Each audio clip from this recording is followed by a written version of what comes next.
Khadak News. जी हाँ, नमस्कार। आपका हमारे न्यूज चैनल में हार्दिक स्वागत है। बड़ौदा उपचुनाव जहां बीजेपी जेजेपी अपने गठबंधन की उम्मीदवार करने वाली है। हम आपको बता दें कि किस दिग्गज नेता को बीजेपी जेजेपी पार्टी उतार सकती है।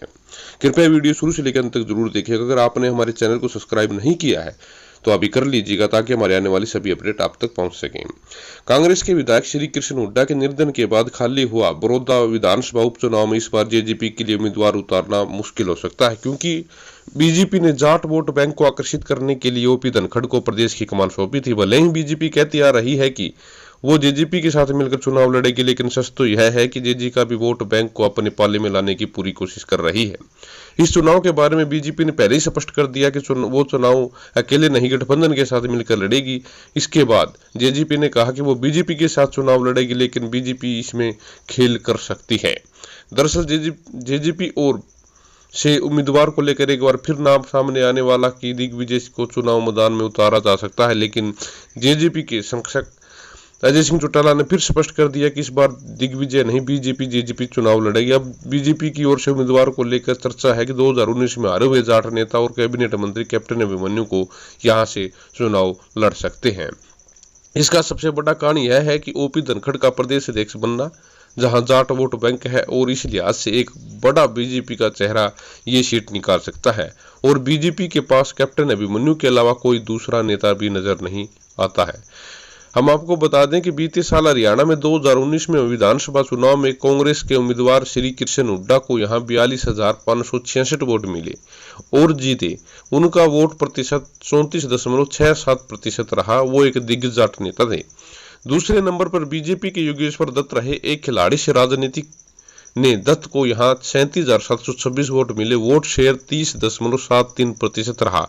जाट बहुल इलाके में बीजेपी के लिए यह एक अच्छा वोट शेयर रहा। तीसरे नंबर पर बीजेपी के भूपेंद्र सिंह रहे, जिन्हें 32,480 वोट मिले। वोट प्रतिशत 26.45% रहा। यहाँ एक तरफ जाट नेताओं के बीच अच्छी फाइट देखने को मिली। इस सीट पर इनेलो का दबदबा रहा था। उनके जोगिंदर को मात्र 3,145 वोट मिले थे।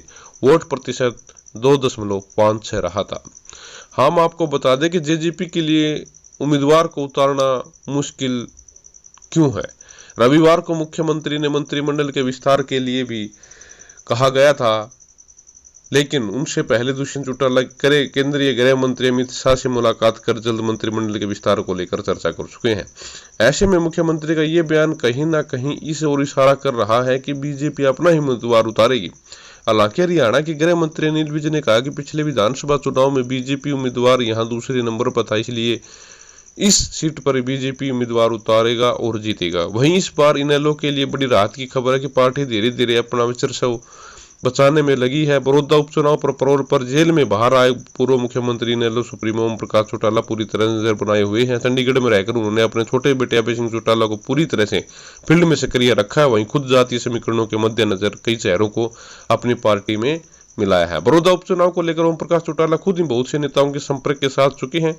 अब दिलचस्प बात यह होगी कि गठबंधन में बीजेपी जेजेपी के साथ खेल कर जाएगी या जेजेपी सीट पर अपना उम्मीदवार उतार पाएगी, ये तो देखने वाली बात होगी। अभी तक तो यही है कि जेजेपी और बीजेपी का गठबंधन वाली सरकार, गठबंधन का जो प्रत्याशी है वो उतारने वाली है। बने रहे हमारे चैनल के साथ। नए नए अपडेट लेने के लिए आप हमारे चैनल को सब्सक्राइब जरूर कीजिएगा। धन्यवाद।